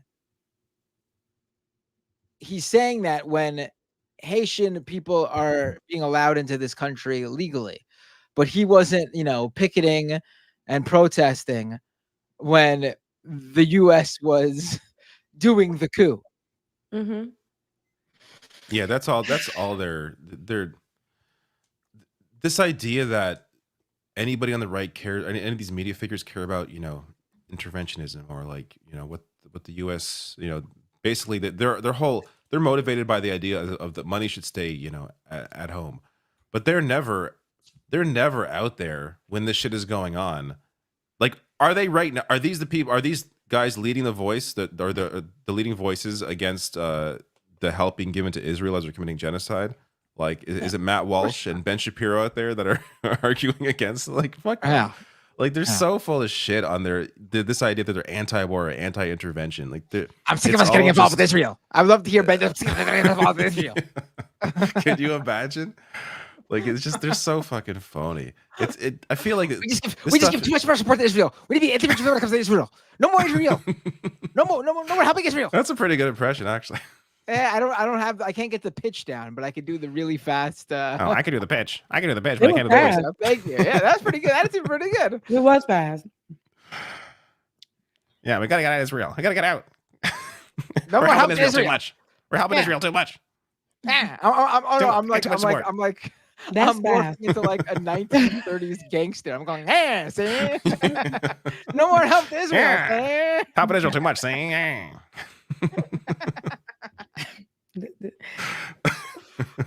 What has this podcast evolved into? I know. Look. I think it is super chat time. Yeah, let's do super chat. Rebecca, do you have super Oh chat? yeah, you know I ain't got no super chats yet. I'm not monetized right now That's on the page, right. but in October they told me to apply again, so I will be applying for that. I'm fighting tooth and nail, so we're gonna get that popping. But I did get some cash apps, and I'll read them, and then I will be out of y'all hair in my bed. Mary Richardson, thank you so much. I appreciate it. Now, okay, I said the full name. Sorry, Mary Omega. Thank you for sending love and support my way. Thank you so much. Cameron for Cancer Free. Congrats, Leftist Queen. Thank you so much for that. That was my news in June. And Christopher Stewart. Said your full name. Sorry. Gosh, I suck at this. That's a really popular last name, so Okay. Thank you so much for yours. Thank you. I appreciate it. Put for justice for Marcellus Williams. I believe it's the story of the child, the young boy that was hung. Let's see. Elaine, thank you so much. And hold on, something just came in. That was Elaine. Thank you so much, Elaine. David, for Vance attacks his constituents. That's the story. I appreciate it. And then hold on. Charlie, thank you. The mod, I appreciate it. And Parker, and that's what I got there. Thank you so much, y'all. I really appreciate it. I love y'all. I love that I came on tonight, and I love that I was with my guys, and I will see y'all next Thursday. Love you. See you next week. Bye. Bye. I love that we're going to be done hopefully by 11 o'clock, before 11 o'clock. This is great, especially great for my voice and potential sickness. Is this for you or me? This is for me. Oh, no. CMG Web. Thank you for your very generous $10. I'm trying looking for a sound drop here. $10 super chat. Is that coming through? There we go. Didn't know you folks were on, but can't stay because stuff. Just wanted to show my appreciation before I bolt. Maybe someday I'll get on some kind of schedule. Yeah, right. Appreciate your work. Laughing face. So you don't appreciate the work? Thank you so much for your super chat. Bay Photo. $5 super chat. Thank you. Says it's really feeling like a 4chan election cycle with all the online leaks of JD Vance and Mark Robinson. That's for me again. CMG Web, $5. Thank you. Says also is it portage or portage? County Sheriff Bruce Zakowski telling people to collect names/addresses of those with Harris signs. That is wild. Wait, what was that? I'm sorry, I missed that. Oh, They're collecting names and addresses. Yeah. That's scary shit. I think this is for you. It's not for me. Might be for Mike. Yes, T. King. The leader of the union sold out. I mean, seems like he's been listen, I don't know what the hell's been going on, but he's been saying things about Republicans that they don't deserve to be said about them.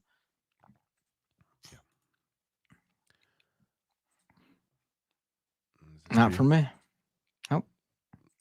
It's a memory, maybe for Mike. Ignar Husky. O'Brien did the speech to reach out to more blue-collar workers who are more right-wing who'd likely be listening. Labor politics transcends DVR politics. No, it doesn't. It doesn't, though. I mean, it doesn't. Republicans in unions need to understand that by voting Republican, they are voting against their interests. That doesn't mean Democrats are amazing and perfect and they're the perfect Labor Party, but they do work in their interests somewhat, whereas Republicans do the opposite. They work against them. And the idea that you want to reach out to Republicans to try to make them understand that, but that's not what he did at the RNC, because the RNC didn't put him up there. They're not going to let him go up there to do that. You got to reach out to them, but not let them believe that the Republicans are a party that cares about labor whatsoever. Yeah, like I get the idea to what you're saying, commenter, but in practice, that's not what's going on here. Like it's one thing to try and reach out through speeches or whatever. It's another to then not even give an endorsement when clearly one side is. Complete opposition. I think that it's where they are now. It's fine to not give an endorsement, I guess, based on. But what I'm saying is, it didn't have to be this way. The union leadership, straight led their members astray before the vote, basically. Shami Sengupta, 199 pounds, said, "Did you see Ryan Grimm's school, Matt Walsh in Haiti?" Yes, we indeed shared that. Jacqueline Leach, 279 Canadian, says, "I am bothered by the KKK and P boys in Springfield." Yeah, to see them descend on there, this is, I guess, to be expected when you have this national spotlight.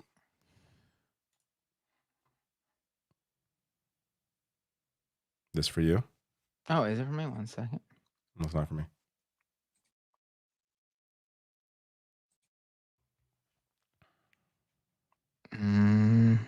Or it's for Mike. Hold on. I'm sorry. Yep, here we go. Narrator with a $10 super chat. Thank you, narrator. Starving Haitians had to eat dirt because for 200 years, two of the wealthiest countries in the world extorted their wealth as revenge for freeing themselves. This line of attack is beyond outrageous. Yeah. Absolutely. Not for me, this one. For me, Lumpin Lodge, thank you for the $2. Says, "Look into the International Party of Antarctica." I do not know anything about that. T-Types with a super chat. Mass weaponization of hate speech is why Nazi propaganda should be illegal. The most brazen and hateful should be afraid to speak up.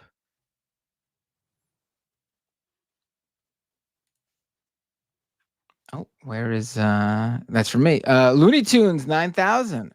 Watching Matt Walsh showing his true colors makes me sick. I don't understand why he can't just admit that he's racist. I mean, do you need him to do that though? Yeah, like yes. What's that supposed to mean? Table toast? I'm reading that as table toast, even though that is not table toast. Thank you for the $2 super chat with no comment. Thank you. Kowalski with a $10 super chat. Flex that labor muscle, folks. If you know, you know. Oh, I do know, Kowalski. It's a little bit of an inside joke from our stream. Rachel Atwood with a super chat. Why is Majority Report's Ukraine and news analysis so shitty? I don't know. I haven't really. I don't know what they've been saying. Honestly. I've not seen their coverage in a while. I did say how I disagreed with them early on when there was so much focus on, but I don't think they were that far off. I think it's fine to question what the strategy is and how much money is going there. But I don't think there's any argument to be made about supporting Ukraine is the right thing to do in this specific scenario. The Critical Plug, thank you for your $10 super chat. Says, "I seen that pig Brandon Tatum's video on the pet eating propaganda. I don't know who that is. Have any of you had a chance to watch it? And by the way, Becca's video on it was amazing." I don't know who Brandon Tatum is, so I've not seen that.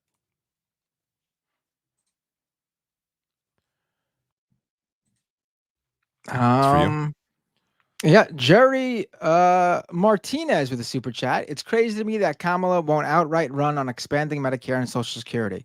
It's a missed opportunity." Well, that's Democrats' middle name.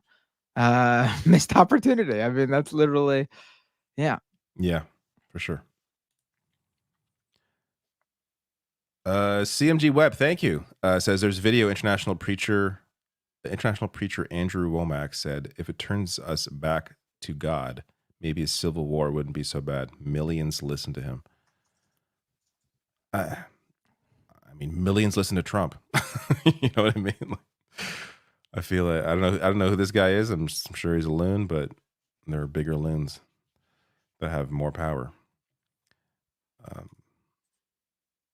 Angel Garza, thank you for your super chat. Says the story about Mark Robinson having sex with his wife's sister is likely fiction. I heard his wife is an only child. Oh, well, then it would be impossible for him to have sex. Yeah, I mean, I saw those were screenshots from that forum going around, based What a on weird what I've thing been to able to look fantasize into about. it. Yeah, I mean, I don't believe that. Fantasizing I about don't- a sister who doesn't exist. Like, I didn't say that it's what happened. I'm saying it looks like that's what he posted. I even yeah, I'm just said saying, like, it's weird for him to fan post that if fiction, she doesn't yeah. have a sister. Yeah. That's a bizarre thing. This is for you. Celeste with a super chat. Hello, it is my birthday today. Well, happy birthday, Celeste. Happy birthday, Celeste. I hope you enjoy your birthday, and however old you are, congrats on that many years on Earth, and I hope for many more wonderful years. Very kind of you. Kowalski, $9.99 super chat says, harvest has begun. My madness will grow exponentially each week. I'll either be celebrating a Kamala victory in November or bringing the Republic to her knees. I'll mention your name in the manifesto. That sounds very ominous. Please do not bring me up in any manifestos, good or bad.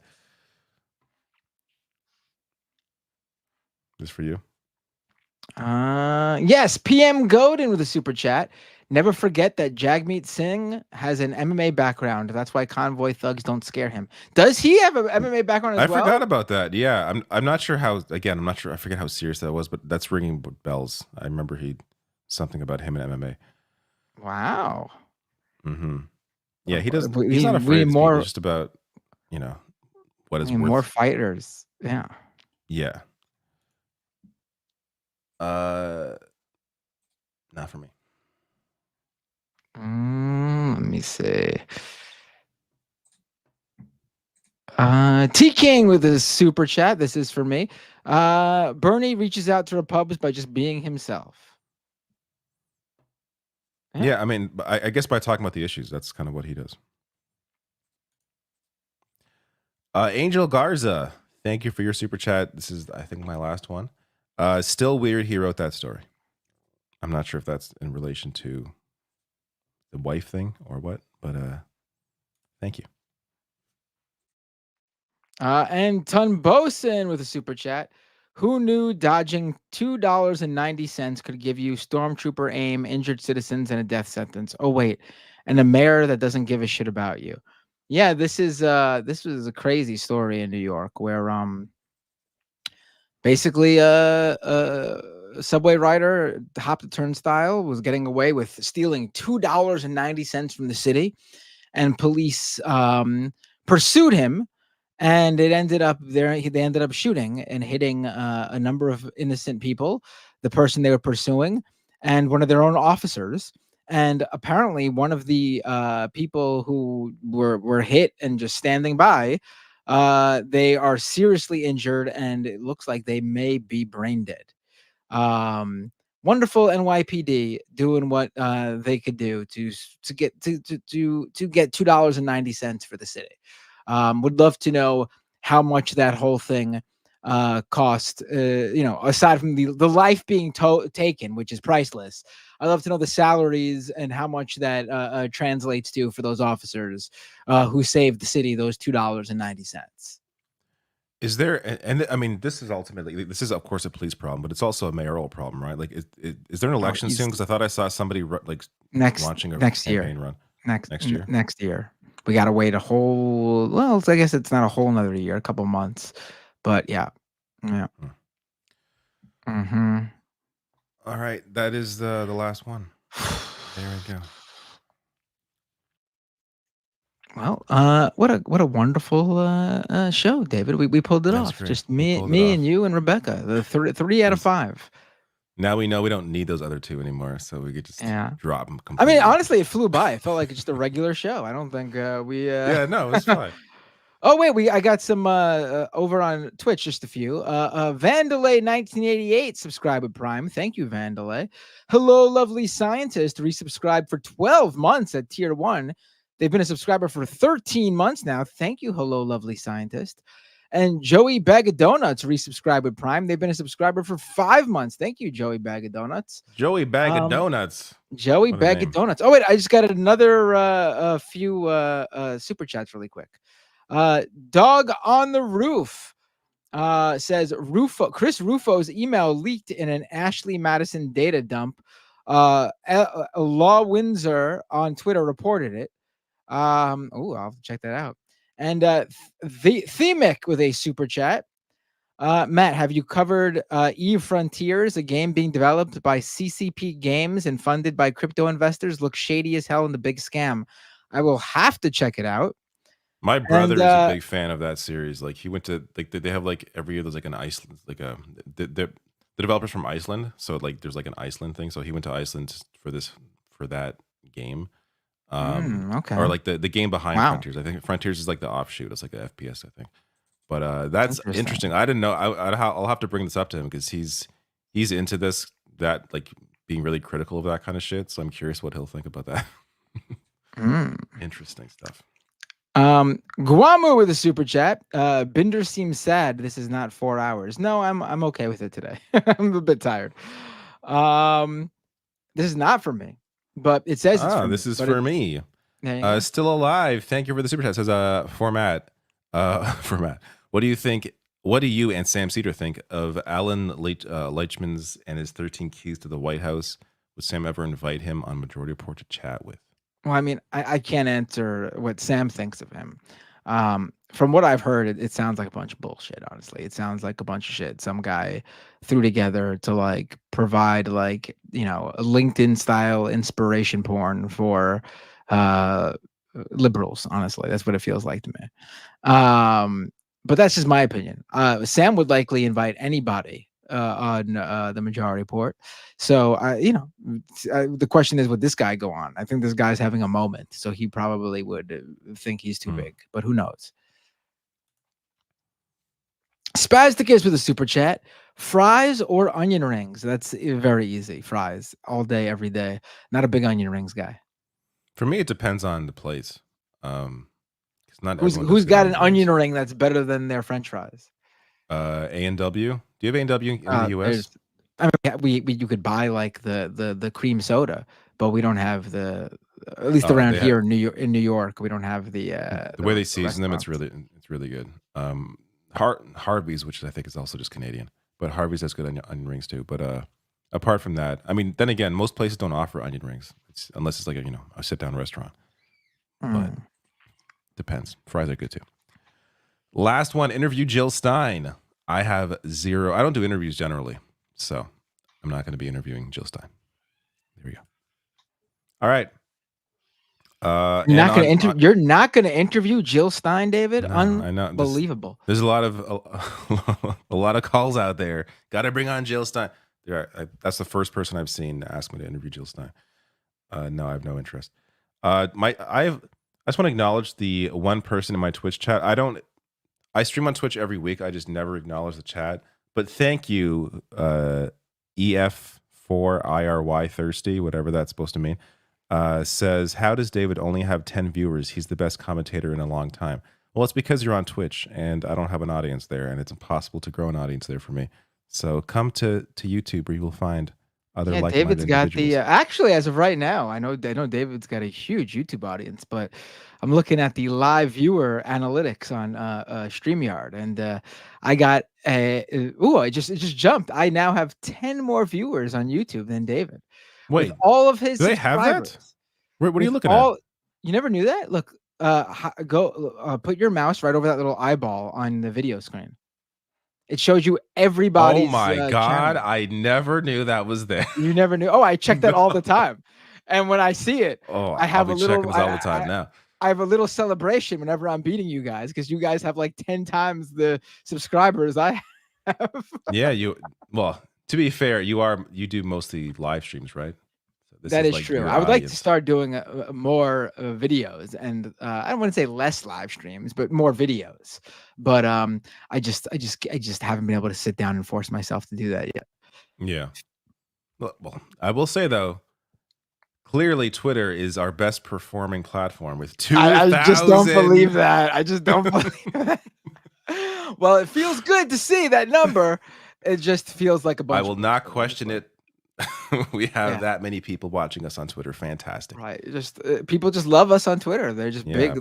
That's where they have leftist mafia watch parties on there. There's a whole, there likely is going to be companies that like see this, like their own live stream on Twitter, like the analytics, and going to falsely like put together like events or things thinking they have a much bigger audience than they have. Yeah. Yeah. It's yeah. Because when a big audience does actually come, it crashes. They can't handle it. Yeah. Just basic audio streaming cannot handle it. All right. Look at this. Now my Twitch audience has grown to 16 viewers after I acknowledge them. Is that all I have to do? Is acknowledge the Twitch viewers and they will show up? Yeah, they will just like be like, so. oh, someone talked about us. I'm gonna go on David's stream. That's all you gotta do. All right, everybody. Good night. See you all next week. Oh wait, hold on. I got. What? 3 more have come in. Oh yeah, I did get more. I didn't see that. Tunbosin with a $10 super chat. The mayor phone seized by the FBI. His police commissioner just resigned because of his twin was doing a dirty parent trap. We got several progressives in the race again. This time, let's get it right. Yes, all the progressives need to figure out who's got the most momentum behind them. Yes. And then it's early now. They could all stay in and figure it out as we get closer. But once it becomes clear, everyone's got to drop out except for the one, and everyone's got to unite behind that one candidate. Let's not fuck around. Yes. And Tunbosin with another super chat. NYC isn't a hellhole. Our politics kind of are, though. Yes, New York politics suck. We are the worst, especially Democratic New York politics. You would think, oh, New York super progressive. No, we have we have the worst state Democratic Party in the country. You see, you have to for the state that you are. You literally see like state Democratic parties in red states, like fighting against, in the Senate, the state Senate, and things like that. You have purple states where like Dems have a majority by like 1 seat, and they're like completely taking over and passing progressive legislation. And here in New York, we got the worst state Democratic Party who are like, oh, we can't pass what we've been touting for years now because the few Republicans in our state might not like it, and the businesses are saying that they don't like it, so we need to kowtow to them, and it'll make us look good, right? And then they do that, and the polling comes out, and everyone thanks the Republicans for stopping whatever it was, as in everyone, as in the businesses, the small businesses, the businesses. And Democrats take the blame from the people who wanted that thing done, and they drop in the polls. I'm specifically talking about the congestion pricing, where Kathy Hochul came out and said, we got to pause the congestion pricing. I'm hearing from businesses, they're very worried how it'll affect their business. And now polling is coming out showing that the businesses are thanking the Republicans for doing it when they had no role. They're a minority here. And the people who wanted the congestion pricing are blaming Democrats, which they should be. And Democrats, and Kathy Hochul especially, are tanking in the polls. Good. They deserve it. They deserve it for everything they've done. It's their fault we don't have the House right now. Remember that. It's the New York State Democratic Party's fault that the U.S. Congress is run in the House is Republican run. It is the New York State Democratic Party's fault that's why that is the case. Remember that.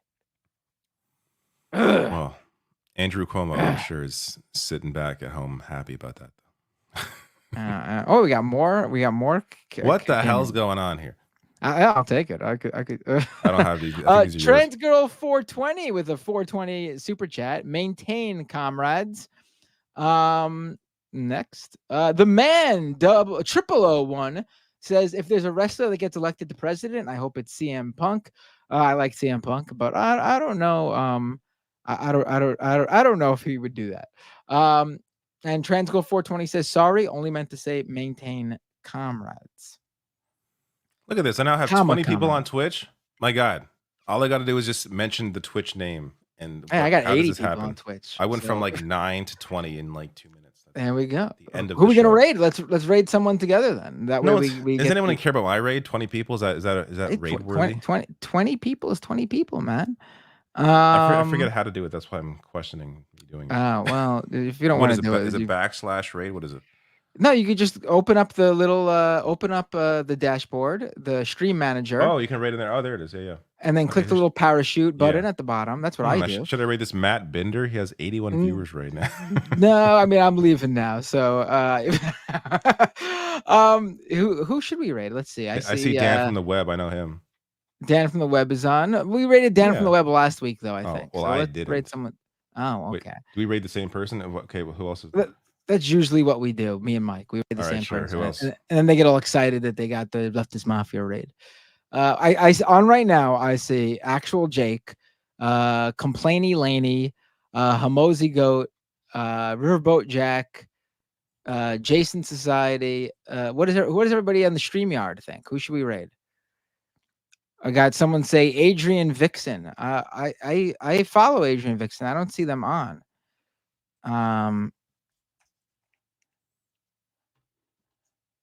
Let's see what my channel's saying here. So can't raid Adrian Vixen. So I'm getting votes for Riverboat Jack and Adrian. All right, I see a lot Riverboat Jack. We could raid Riverboat Jack. Yeah, we could do that. All right, I'm clicking that raid button. 1 second.